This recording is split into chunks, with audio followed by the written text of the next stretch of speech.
Hello out there. My name is Kyle Spikes, and I'm the instructor for GEO 465K, Seismic Exploration, and GEO 384C, Seismology 1. I'm here today to give you a brief introduction into the course content. And the course content largely is based on how we make a picture and then interpret a picture like you see on the screen here. This picture is a 3D volume of seismic data. And in order to make this picture, there are multiple steps that we actually have to go through to put it into this particular format.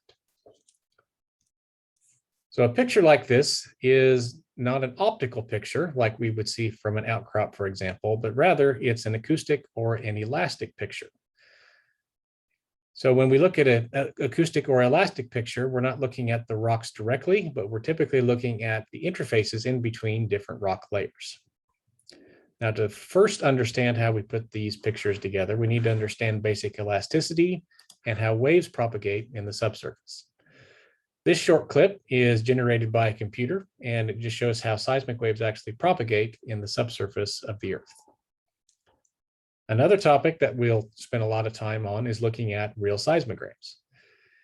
The two seismograms that you see here are from onshore on the left and from offshore on the right. And these particular seismograms are referred to as shot gathers. And they both include many different seismic events or arrivals within them, but the two different types are fundamentally different based on the equipment that we use and, of course, the environment in which we actually record these data. We'll talk about the equipment that we use, and just one example is that of a geophone, which is what you see in the picture here. And geophones actually respond to the vibrations that are caused by the seismic waves that are incident upon the geophones themselves. Now, when we go to the field to record data, we don't just take one geophone, we actually take many, and that's represented by those pink lines that are in the picture. Now, the design or the geometry of the acquisition is dictated by the area that we have access to, and also by the formation that we're trying to image or trying to see. So we'll spend maybe weeks or months to actually acquire data in the field.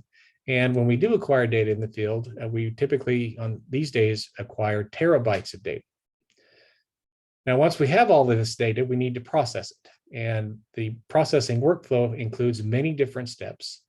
And again, the main goal of it is actually to change the format from what we record in the field to the 3D volume that we want to interpret in terms of geology. Once we've put the picture together that we like, then we actually have to interpret in terms of the geology that's present in the subsurface. Now, interpreters come in and they help to identify what rock formations are what rock types are what, and the geometries that are associated with them. So to get to a picture like this and to interpret it, it's a multi-step process, and we go through all those steps in order to understand what we look at when we're trying to understand a picture like this. So who should take this course? And this course is important for many different applications, from civil engineering to CO2 sequestration, crustal scale studies, energy, the environment, geotechnical engineering, and then hazard detection and mitigation. If you have any questions about the course, please email me at the email address that you see there, and I'll be happy to answer any questions that you might have.